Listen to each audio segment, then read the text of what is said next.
Hi, my name is Pastor Sylvanus Harris. I am the senior pastor of the Mambc Missionary Baptist Church. I'm grateful to be pastoring now. Been many years of pastoring, learning how to pastor and being under a pastor who serves greatly. My first year here at Mambc has been a wonderful year. And one of the things I like about this church is that it's very family oriented.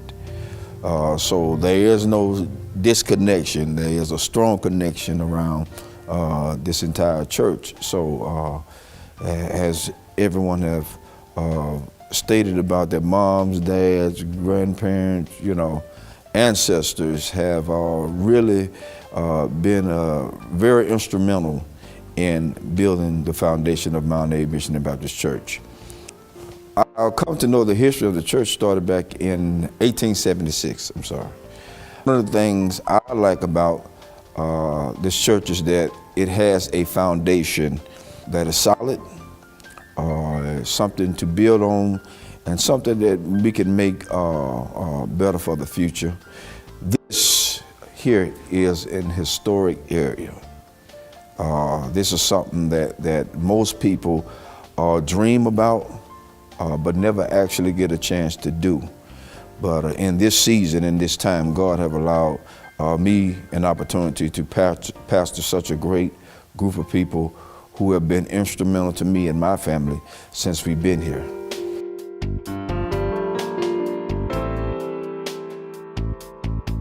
Hi, my name is Bernadette Douglas Dixon, and I was born February 4th, 1955. Of course, my family was already here. My great-grandfather died in the old church and was buried. His sons, which my cousin Ella was just talking about, her father, both of his sons, junior and senior, were out riding the woods, as they call it. They were in the turpentine business, and they were out chipping boxes. Well, he died on a Sunday in church, and they just laid him out on the cooling board, as they called it, and they buried him the next morning, and his sons didn't even know he was dead. My father relayed a lot of the family history about the industry and stuff. According to Daddy, the land was donated for the building of a church and cemetery for the community by a man named John Carter. And I became a member of the church in the early 1960s and was baptized out in the yard out there in a pool. And I can remember there being frogs in the pool, and I was scared. After baptism, we had to come back inside the church and sit on the front seat. And then after church was over, we received what was called the right hand of fellowship. My little hands were very small, and it seemed like all those big people were just squeezing it, but it made a difference. My connection with the church has made a difference in my life. My great aunt, Melvina Douglas, as she was telling you, our four parents were very strict. I started teaching Sunday school as soon as I learned how to read. And so I stayed a member here at Mambc for more than half of my life. And then, of course, I grew up, I got married, I left the church for a while and went to another church, and recently came back home. My father was a cook, as they call it, and he learned to cook at the Mambc restaurant under Greek chef Kamanaka. And he would always refer to him as his first teacher in the cooking industry. This place around here used to be fields, and Of course, everything is building up into houses now, but it used to be fields. And we walked from Spanish Fort over here to church. And either my father or one of my brothers carried me on their neck. We had to cross a log to come across the, what we call the big branch. And then we had to come up the hill. And at that time, like they said, there was no air conditioner or anything, but the windows of the church were open. And if we were running late, we could hear them singing before we got here. And we were always excited to be here. We'd come in and like she said, Uncle Senior was over to Sunday school, and once Sunday school was over, we had just a little bit of break before we came back in for the 11 o'clock service. Our pastor's name at the time when I joined the church was Reverend Collier. And then after that came, many others. At one point in time, my Uncle Lester, who was my father's brother, he was the pastor. My daddy, James Zirin Douglas, was the chairman of the trustee board. And my Uncle Jim Douglas, was the chairman of the deacon board. That was just for a couple of years. We had many active families in this church. The active families we had the Carrolls, the Jenkins, all of those older people were very important in our lives, and they taught us, the right way to live. Everybody at that time worked somewhere. They either worked as domestics in the home, or I had a couple of aunts that were school teachers. I think Ella mentioned Aunt Letha. But we lived well, and it was because of the church. I remember Sister Knight and the others in the kitchen. They would cook for us for Vacation Bible School. We were excited to have hot dogs, sometimes popsicles. It was just a fun time for us. When this church was built, I was little, but I remember that we marched in the church. We marched from the old church up there, came down here, and marched in the church. My grandmother had planted a tree out there in the cemetery. She pulled it up on the way to church one Sunday morning, and she planted it, and she told my daddy, she said, when this tree gets tall enough to shade my grave, I'm gonna die. And she said, but the church won't be where it is now. She told him, she said it's gonna be a big white church and it'll be facing the highway. Apparently she had this dream. And the first funeral held in this church facing the highway was hers that in November of 1963.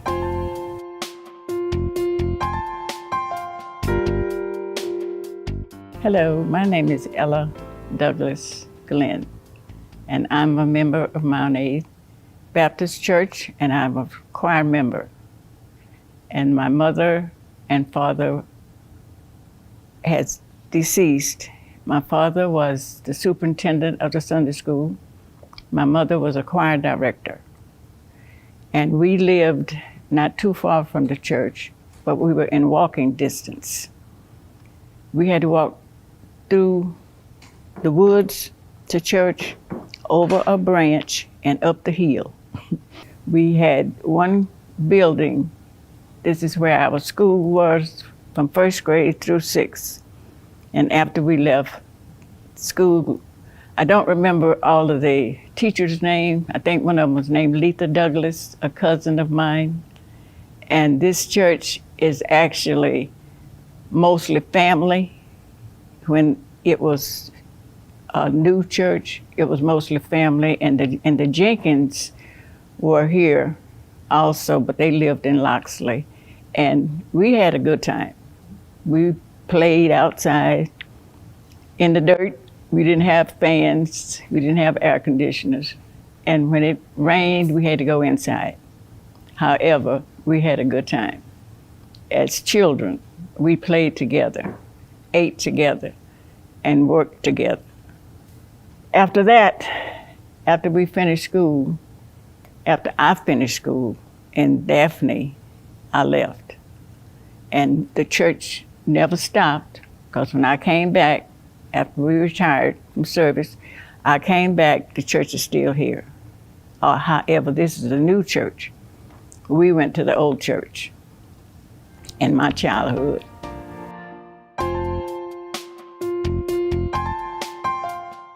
What I can remember about the church, when I was 11 years old, I joined this church, and I was an active member up until this day. I started preaching in 1975. I taught Sunday school here at this church. I was the second vice president of the trustee board of this Mambc Baptist Church. I was able to, they had the church up for sale, and I bought the church and built my house out of it. And the people that helped me to tear it down was Amos Douglas, Jeff Quinney, Paul Douglas, and myself. I remember when we had to go down to the spring to get water and bring it to the church, and they had two toilets, one for the men and one for the ladies, that was out back, way out, had to walk pretty good ways to the bathrooms. And I remember when we had to baptize, I remember 5 different places we baptized. One was down at the foot of the hill, one was over there on Turkey Branch. We baptized across the woods from Mambc Baptist Church. I remember once we went up there to Mac Brumley and we baptized. And I remember the old church had a bell there, and we was going to school at the Turkey Branch School, and they would always tell us to not get under the bell because it could fall. And occasionally that bell would fall through the week. It never fell on Sundays. And we'd come out there on Sunday morning, sometimes the bell would be going through the floor, and they would take that bell out of the ground later on and put it back up in the steeple of the church. I remember when they put the addition onto the church, I was about the 3rd grade in high school. A man by the name of Lucius added that bell to the church. I remember back when we used to bury, the grave had to be 6'6", 6 foot deep, 6 foot wide. And they would let the bury, put the grave casket down in there, and they had a shovel. And the men would take the shovel and fill that grave back up. And they would do it in a hurry. And men would rotate. The youth would bury, they have funerals on a Sunday then. And the men would pull off their coat and rotate with that shovel until that grave was filled up and heaped over the top with dirt. The next thing I remember about this church, that my daddy was a deacon of this church. He was also the trustee of this church for about 20-some years or longer. The next thing I can remember about the church, that when we were children, Miss Melvina Douglas was the primary teacher, and she taught the Sunday school, and she would teach us what thus says the Lord. And after that, we remember that Miss Stallworth, she was the musicianist, as I can remember, the first one that played for our church.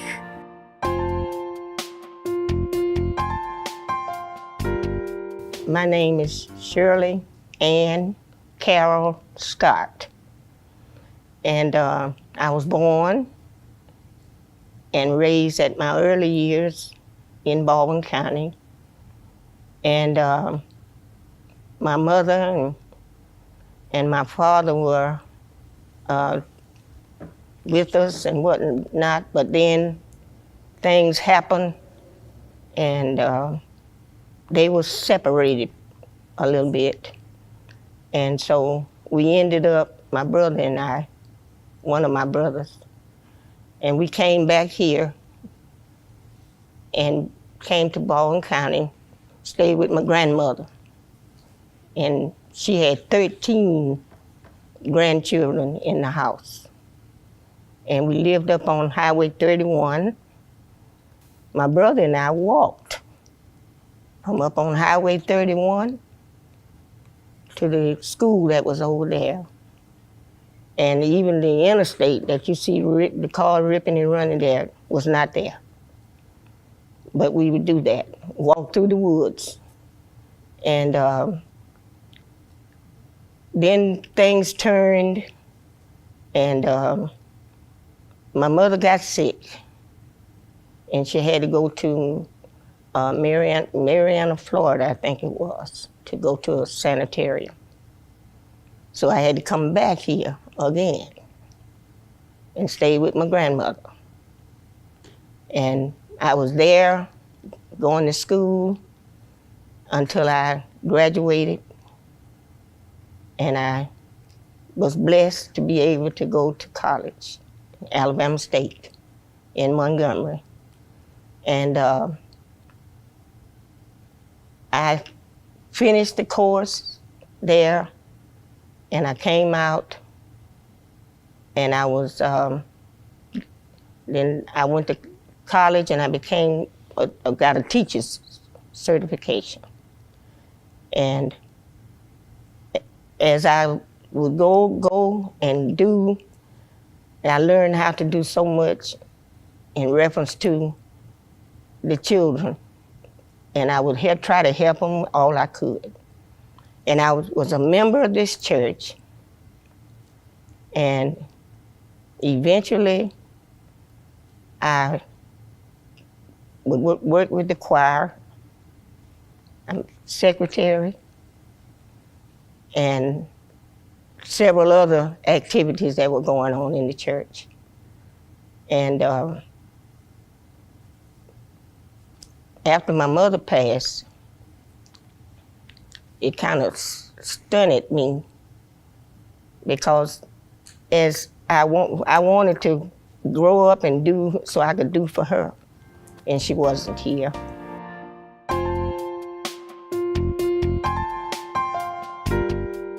My name is Samuel Jenkins Jr. I'm a trustee and a deacon here at the Mount A Missionary Baptist Church. I'm a third generation being a member of this church. My grandfather was one of the people that helped purchase the area and build the first church that was here.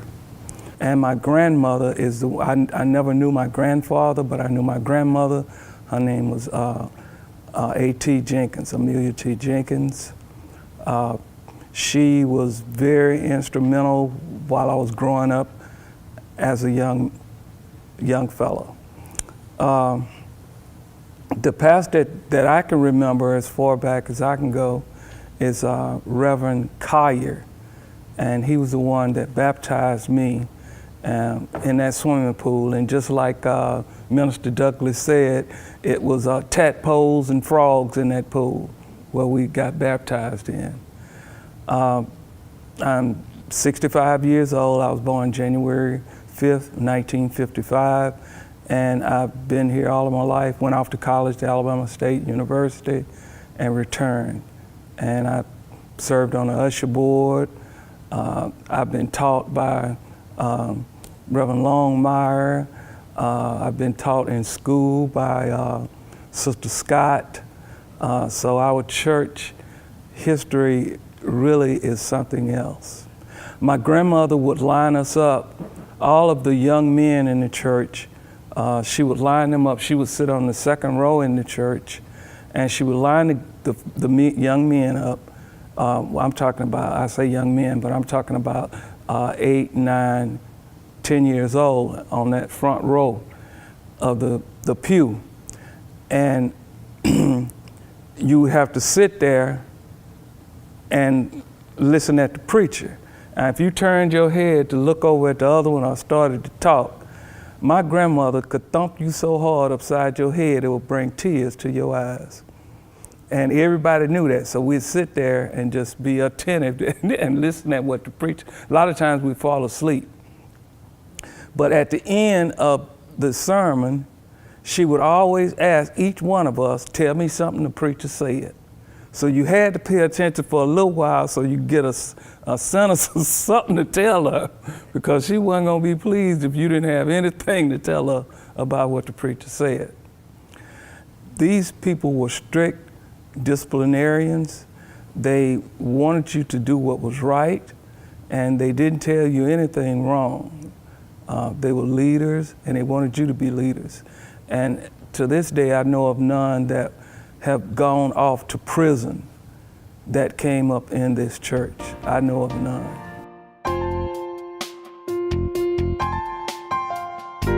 Hi, this is Johnny Hall. I want to let you know something about the Mambc Baptist Church. The Mambc Baptist Church is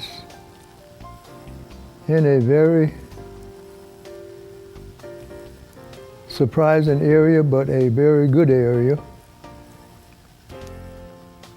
I learned about the church when I was very young. When I was born, my aunt was there to see me when I was born. And she was so surprised to see me. She and her boyfriend took me and carried me about 4 miles one Sunday morning to have me prayed for. And my godmother have been real close to me ever since.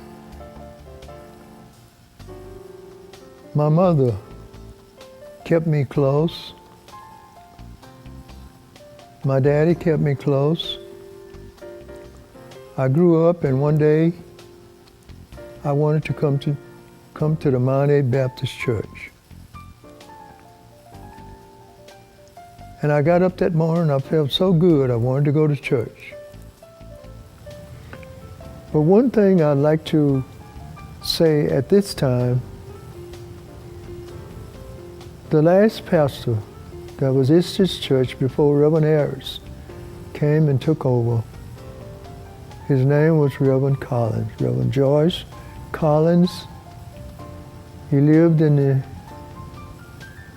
the Brumley area. Reverend Collins would come in and he'd give his service on a Sunday.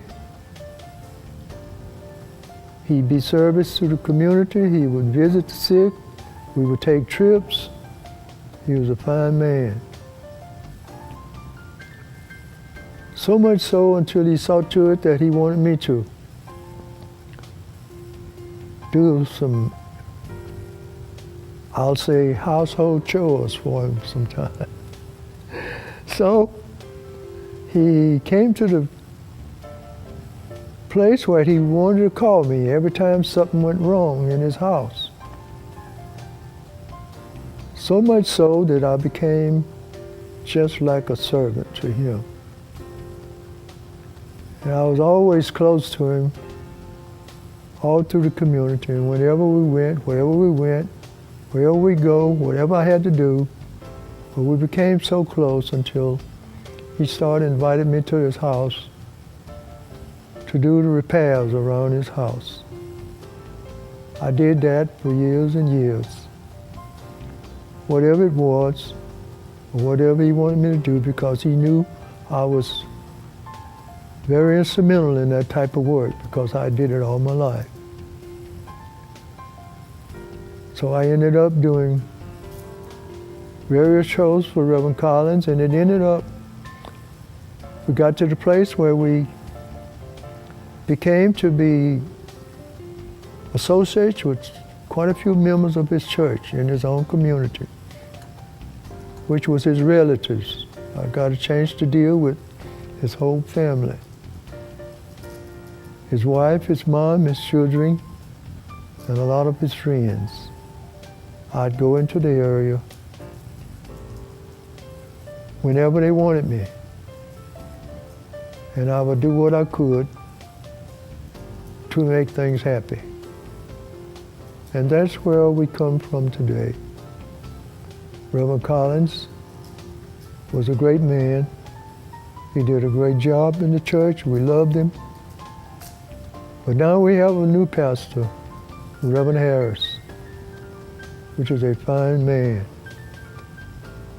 From day one, he has been a joy ever since we've been here. And we hope everybody that have ever visited this church, through Reverend Harris, who is our pastor now, or any other minister that have ever come to the Mambc Baptist Church or any other congregation that had ever visited our church. We hope that you can say like we can say today.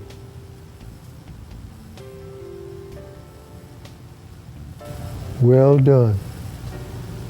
Well done. Well done. Thank you.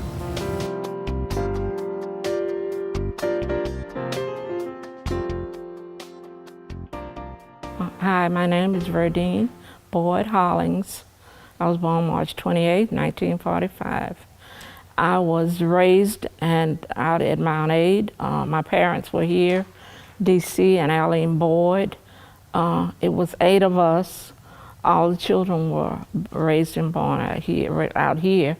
And we all were baptized. I was baptized when I was 8 years old under Reverend Lester Douglas.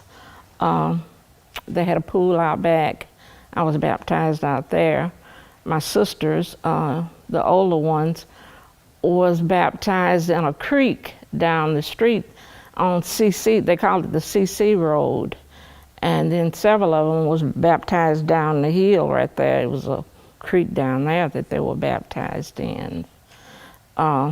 We walked to church every Sunday morning. I lived between Highway 31 and 90, and my sisters and I and James Zetta Quinney and Marjorie Hall, Lena Mae Quinney, and Jeff, all of us would walk all the way from 31. They'd come across 31 down to 90, and we'd walk all the way up Highway 90 to church every Sunday morning, time for Sunday school.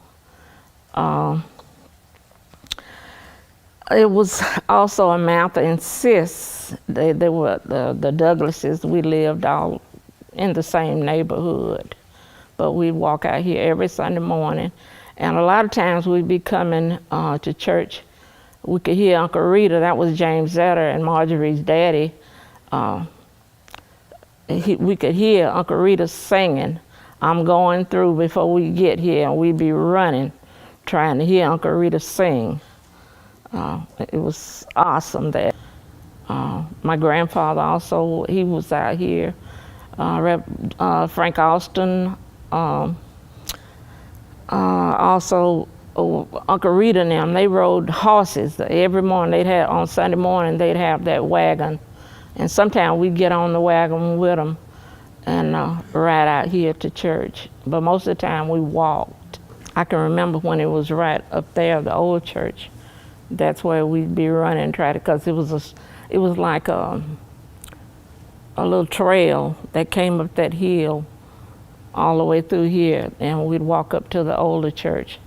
That's where we attended church up until this one was built. Mr. Ishmael Carroll, he was a deacon out here, and he would ride his horse on Sunday mornings. Every Sunday morning, he had a great big white horse that he had on that wagon, and he'd ride it to church every Sunday morning. It was the Douglases, the Austins, the Carrolls, Jenkins, the Boyds, Jerkins, Mr. John Jerkin.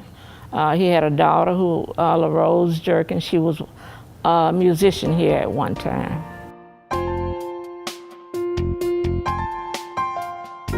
William Cyprian Sr., as I said before, I'm currently the chairman of the Deacons Ministry here. Now, I can't really tell you about any history, but I can tell you, about the time that when I first got here, which was in 1990, I believe. My wife is originally from this area, from Loxley, Alabama, and we arrived here, I believe it was in 1990. January of 1990. We came from California, Victorville, California, where we were stationed there in the Air Force. I retired out there, and 2 years later, my wife retired. And so her father is from this area, and I think her father kind of talked her into coming back here because I had my sights on Florida. But we ended up here, and we joined the church. Her father talked to us quite a bit about, you know, how good this church was, and the people in the church, good people. And we've always been in church during the time that we were in the Air Force. We stayed in church, never got out of the church. We participated in the chapel ministry while we were in the Air Force. When we retired, we came home, and again, as I said, we talked to her dad, and her dad talked us into joining this church, and I think that was in 1991. Year after that, I became the chairman of the deacons ministry. Remained chairman for, I think, about 10 and a half years. Took a break, then another individual became chairman. And he left and went to Florida, South Florida. At that time, the brethren voted me back in as chairman of the deacons ministry, and I'm in that position now. And I've enjoyed it very much. I like working with people, but I'm very concerned about folks working together and getting the job done. Very concerned about that. And that's what we have here now. We have people that works together. And that's what I strive for every day. Working together. You can get more accomplished when you work together, and that's very important to me. And we have a good bunch of folks here at the church, and that's what we strive for. But what I will say, I've enjoyed the time that we've been here. You won't find any people any better than the folks that are here in this church. And I do believe that's why the Lord sent us here instead of Florida.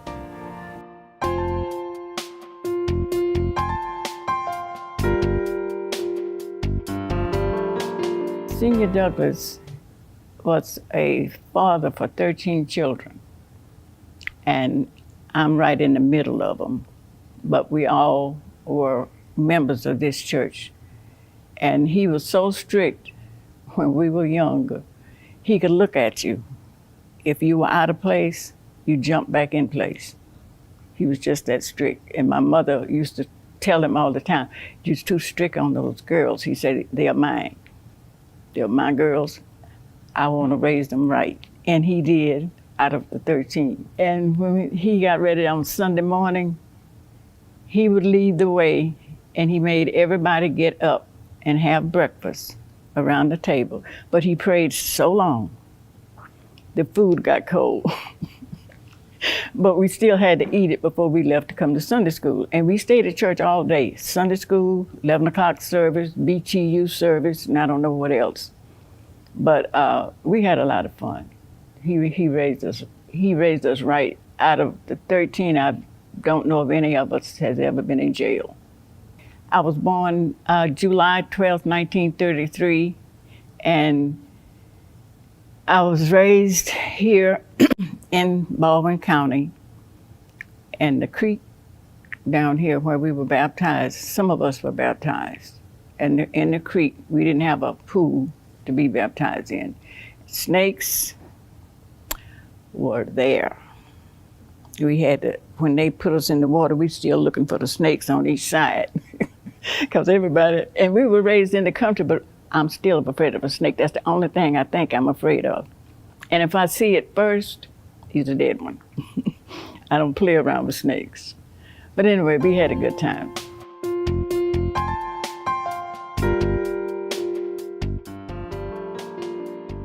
In later years, I think they was afraid that the front cemetery, the cemetery, which was behind the church in the beginning, and now it's on the side of the church, that it was going to fill up. So they started another cemetery for non-members of the church who were members of the community in the back, and that's why we have the two cemeteries.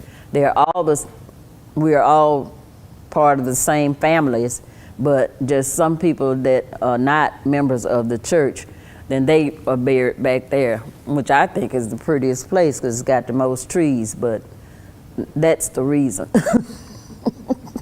Choir rehearsal, that was another thing. Thursday evening was choir rehearsal. Everybody got off the school bus out there and came to the church. And we had a lady named Sister Viola Autry.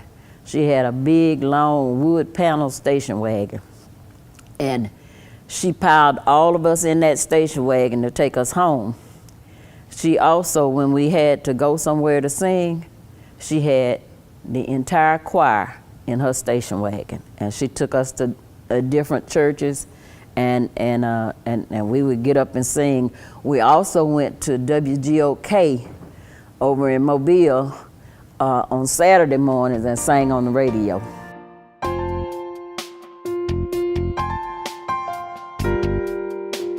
And the first pastor I remember was Reverend Scott from Admo. And the latest pastor we have now is Reverend Sylvanus Harris. So I could remember from then up to now all the pastors. And we can say this, that Deacon Hilliard Jenkins, he was the chairman of the trust of the deacon board. And I never seen a man that the people admired as he was admired. He was, they really respected him as well as he was the pastor. Whatever he said, there was no question. He just said it. I remember one time we was out here digging up the stumps out here at the church. I was operating a backhoe, and one of Deacon Carroll was somehow or another he got in the way, and I took the backhoe and switched it around real fast, and that bucket hit Deacon Carroll, and he fell to his knees. Blood came out of his eyes, nose, mouth, and I just knew he was dead. But by the grace of God, he went to the hospital, stayed about a week, and he survived, and he lived years after then. I remember also when I was a little boy, you could count the cars on one finger that was here at this church. Men came on horsebacks, some people came on wagons. And the next thing I can remember about this church, when I was tearing the church down, there was an accident right down this, at the highway where he came to the church, and a man was killed. The next thing I can remember about this church, that I used to teach Sunday school right here in this side here, teach the young men. And I also sang in the choir. I was a Sunday school teacher. I think I'm repeating myself here in this church. And some of the young men I taught with Brother Samuel Jenkins and Brother Shelley Jenkins, and I say Shelley Jenkins, his son. And the Lord had blessed me from then until now. I've been preaching for 45 years.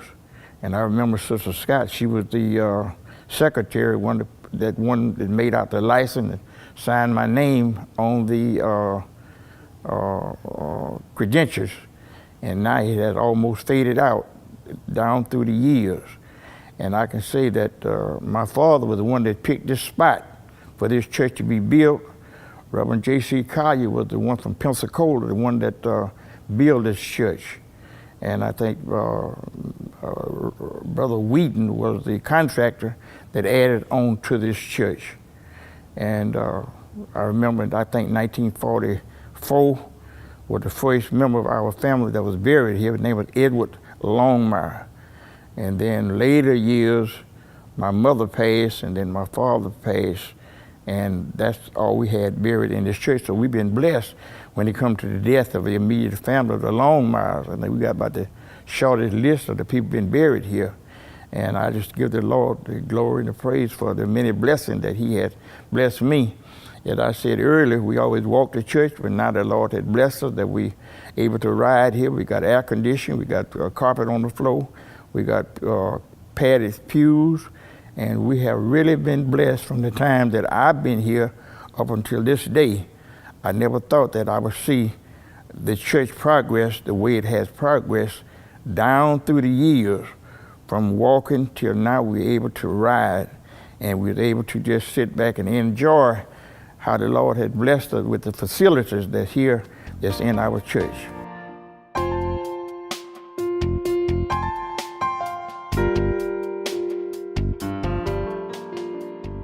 Well, as I said, my brother and I walked, and some of us, same thing happened when we had to come to church.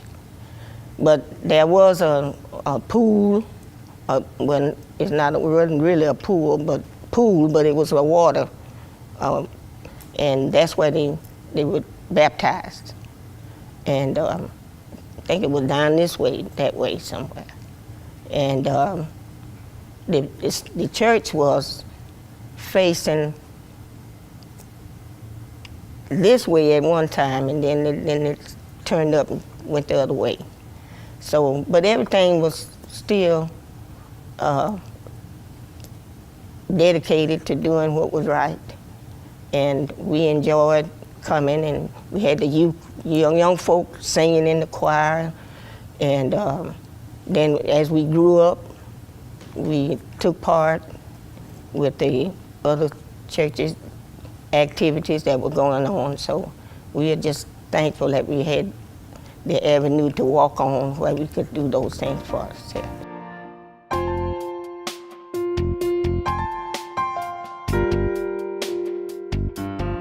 My dad was a very dedicated man to this church. He was on the usher board and also chairman of the trustee board for a long time.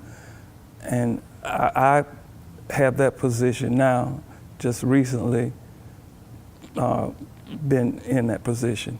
And I got some big shoes to fill.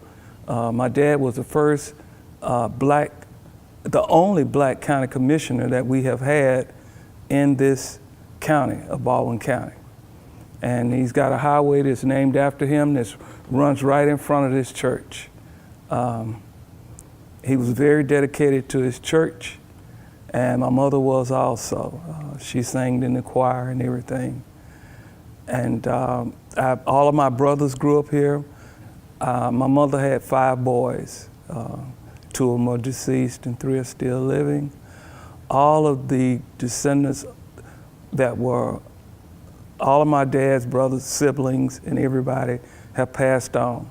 The last one passed on earlier this month. So that was the last one. My granddad had 5 boys and 3 girls. All of them were very, very successful and pillars wherever they went within the world. They were stationed all over the world. And they constantly would send donations back to the church whenever we had special drives. Ever since I've been here, this church has always been financially stable. Ministers never left here without being compensated. We've always, matter of fact, we paid our bills on time, and this church, we always paid bills off before they matured. And from what I can remember, I was told that used to be where we've got the fellowship hall was a school, and the church had donated it to the state to be a school, and my grandmother taught at that school. So my family has got a long history of being here at this church. The windows were open at the old church, and there was a lot of church going on in there. People used to get, ladies and men used to get happy in church when the preacher would say something that touched their hearts, and ushers would have to come and sit them down and fan them to get them back calm. I think it was a way of relief from the pressures that that person had gone through that week, and then to be able to let it out and then be charged up by the minister and move on for another week.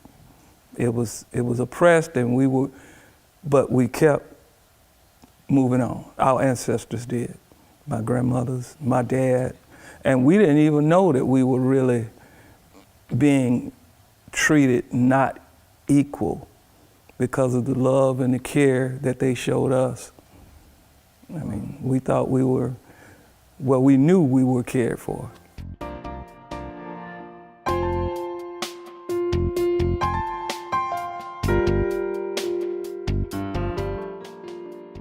But after I joined the church, I was baptized, and the way I was baptized was not in a baptism pool. The church took us down to the river with a little nice stream of running water, and that's where I was baptized.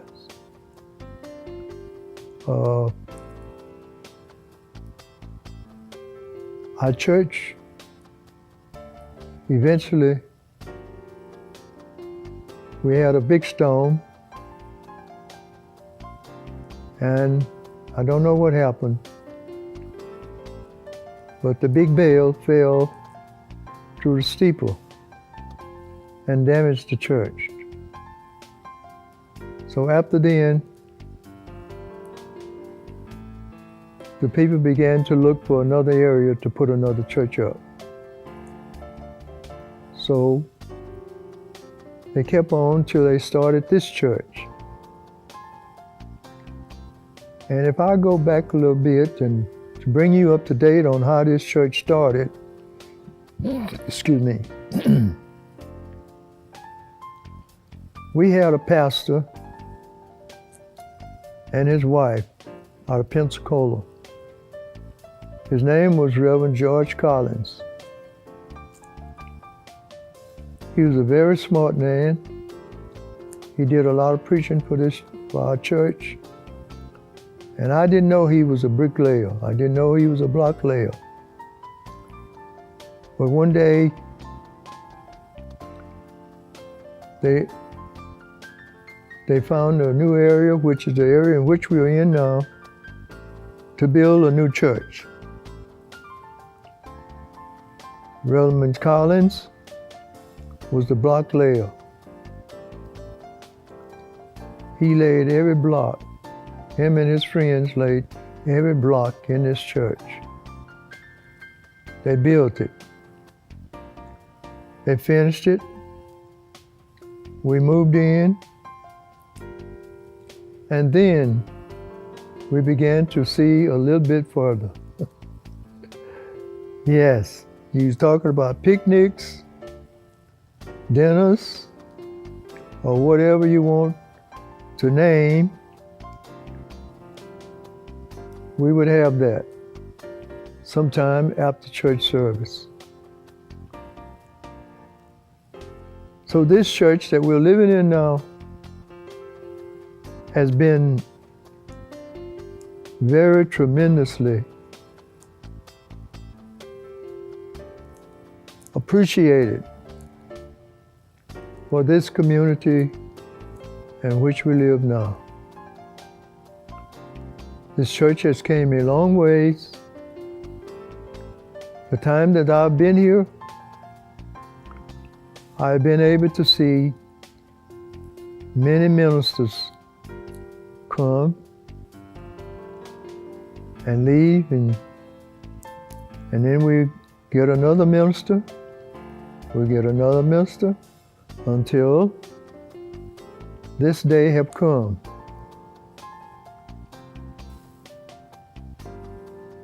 This church, as I grew up in this church, I was very instrumental. I always wanted to be appreciated in whatever situation I was in.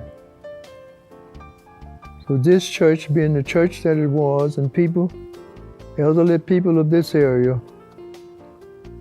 realized that they saw a little potential in me as to what I could do in carpenter work and so forth. Many times I found myself in this church working. I never shall forget the pulpit. One day, we was trying to improve the situation. And they wanted me to improve the pulpit area. So I came in and I began to work on the floor first. And something happened to me that day that I will never forget. I was using some very expensive stain in the pulpit area. And I don't never like to use the term devil, but sometimes you can't help but say it. I was in the pulpit, I was working, and all of a sudden, it's a good thing I had my drop cloth. I had my drop cloth down and everything over the pulpit, and I was working, and all of a sudden, that stain that I had using on that pulpit tried to turn over on that floor. And when it did, I caught it. And I was so pleased when I caught that varnish to keep it from staining the area on that pulpit. Then we got a pool. And the pool decided that they wanted the pool area redone. They wanted me to do it. I said, yes, sir, I'll do it. So I went into the pool area. I stripped the pool area. I varnished the walls, and I repainted the pool area. Later on, we had an area in the back,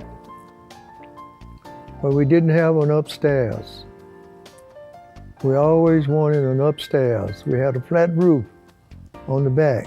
We always wanted an upstairs. So they asked me if I could look into the situation in order that we could have an upstairs. I said, yes, I will. I went in and I looked, and I drew them out a plan as to how they could put it upstairs. So they appreciated the plan that I presented to them, and they went to work on it. And we had a nice upstairs apartment that we can have all the youngsters to be in Sunday school during church service.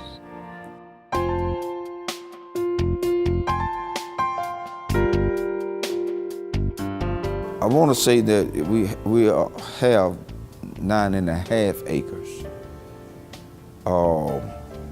It was acquired back in, like I said, 1876 when the church was first built. The first building was actually built, I want to say, like maybe over on the, I guess going toward the east side of the land of the property, where the cemetery is now in the front. At the latter part of the years, they built where we're sitting at now. And the next building after that was remodeled and built in that same place. But I want to, and I'm just speaking for future reference of the church, because people need to know where we're headed in this season. You know, we want to, this here is an historic landmark, and we want to be able to show people of all cultures. It's not just a black or white or Hispanic thing or any of that nature. It is for everybody to see the history of where we come from. But don't just linger on the history. We got to learn to build upon it. And so that's what we're doing, we're building upon it. And we had some real good people who was very instrumental in us being here. But going forward, we have future plans that are going to be taking place. I'm praying God's blessings upon everything that we undertake to do, and it's for the kingdom of God.